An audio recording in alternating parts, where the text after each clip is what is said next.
Hello friends, welcome to our channel. நம்ம இன்றைக்கி பார்க்க போகிறது பனானா அல்வா. வாங்க எப்படி செய்கிறதுன்னு பார்க்கலாம். நான் இதுக்கு நல்லா பழுத்த பனானா எடுத்திருக்கேன். இது போல் இருக்க பனானாவை மோஸ்ட்லி யாரும் சாப்பிட மாட்டாங்க.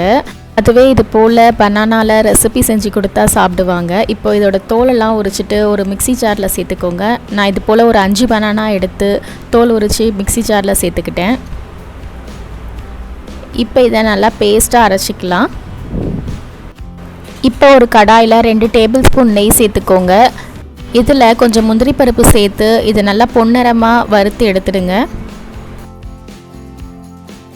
இப்போ பொன்னிறமாக ஆயிடுச்சு. நான் இப்போ இதை வெளியில் எடுத்துடுறேன். இப்போ அதே கடாயில் நம்ம அரைச்சி வச்சுருந்த வாழைப்பழத்தை சேர்த்துக்கலாம். வாழைப்பழத்தை சேர்த்த பிறகு இதை நல்லா கிளறி விட்டுட்டே இருங்க. இதை ஒரு 20 மினிட்ஸ் கிளறி விட வேண்டியது இருக்கும்.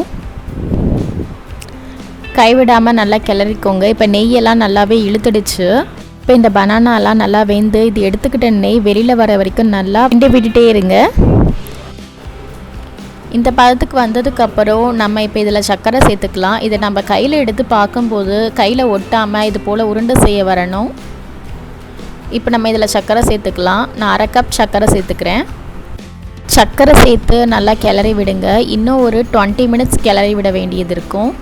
லோ ஃப்ளேமில் வச்சு இன்னும் ஒரு 20 மினிட்ஸ்க்கு இதை நல்லா கிளறி விட்டுக்கோங்க. இப்போ இதில் ஏலக்காய் பொடி ஒரு 1/4 டீஸ்பூன் சேர்த்துக்கோங்க. சேர்த்த பிறகு இதை நல்லா கிளறி விடுங்க. அல்வா செய்யும்போது நான்ஸ்டிக் பேன் யூஸ் பண்ணாதீங்க. நம்ம இந்த அல்வா செஞ்சு முடிக்க ஒரு 40 மினிட்ஸாக ஆகும்.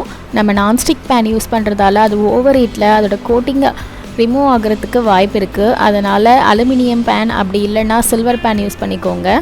அடிக்கனமான பாத்திரம் எது வேணாலும் யூஸ் பண்ணிக்கலாம். இப்போ நம்மளுடைய அல்வா ரெடி ஆகிடுச்சு. இது போல் கையில் எடுத்து உருண்டை பண்ண வரணும். இப்போ ஃப்ளேம் ஆஃப் பண்ணிடலாம். ஃப்ளேம் ஆஃப் பண்ண பிறகு ஒரு பிளேட்டில் நெய் தடவி அல்வாவை எடுத்து வச்சுருக்கேன். இது நல்லா ஆறின பிறகு நம்மளுக்கு விருப்பமான ஷேப்பில் இதை கட் பண்ணிக்கலாம். இந்த ரெசிபியை நீங்களும் ட்ரை பண்ணி பாருங்கள். ட்ரை பண்ணி பார்த்துட்டு உங்களுக்கு பிடிச்சிருந்தா கமெண்ட் பண்ணுங்கள். மறக்காமல் சப்ஸ்கிரைப் பண்ணுங்கள். தேங்க்ஸ் ஃபார் வாட்சிங்.